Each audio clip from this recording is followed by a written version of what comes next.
രാവിലെ തന്നെ നമ്മൾ മൂന്നാളും കൂടി വടകരക്ക് പോവാണ്. ഇന്ന് സെക്കൻഡ് സാറ്റർഡേ ആയതുകൊണ്ട് ഞാൻ കുറച്ച് ലേറ്റ് ആയി എണീക്കാൻ. അപ്പൊ ഏട്ടൻ പറഞ്ഞു ചായന്റെ കടിയൊന്നും ഉണ്ടാക്കണ്ട, പോകുന്ന വഴിക്ക് കുടിക്കാന്ന് പറഞ്ഞു.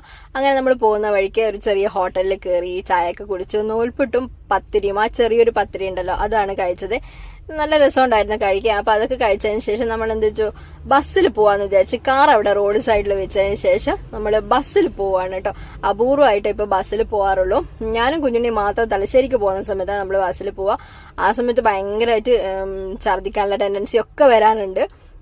അപ്പൊ ഇങ്ങനെ അപൂർവമായിട്ട് പോകുന്നത് കൊണ്ടാണ് ആ പ്രശ്നം. അപ്പൊ നമ്മള് വടകര എത്തിയിട്ടുണ്ട്. വടകര എത്തിയപ്പോ തന്നെ പിന്നെ ഭയങ്കര ദാഹം. അപ്പൊ നമ്മൾ നേരെ ലൈമ് കുടിച്ചു. ലൈമ് കുടിച്ചതിന് ശേഷം നമ്മൾ നേരെ പോയത് നമ്മുടെ ഉഷയുടെ ഷോറൂമിലേക്കാണ് കേട്ടോ പോയത്. ഞാനൊരു മെഷീൻ വാങ്ങണമെന്ന് വിചാരിച്ച് കുറേ നാളായി.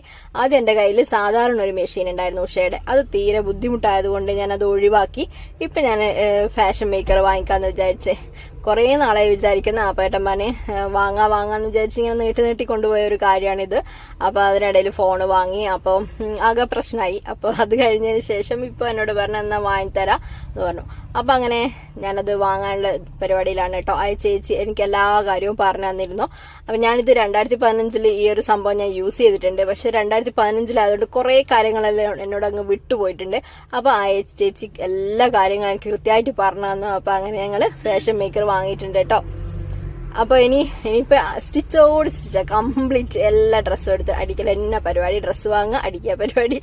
അപ്പൊ അങ്ങനെ നമ്മള് അതൊക്കെ വാങ്ങി. ചേച്ചി പിന്നെ എന്തെങ്കിലും പ്രശ്നം ഉണ്ടെങ്കിലോ എന്തെങ്കിലും അറിയാത്തുണ്ടെങ്കിലും വിളിക്കണം എന്നൊക്കെ പറഞ്ഞു. ഭയങ്കര കമ്പനിയായി കേട്ടോ.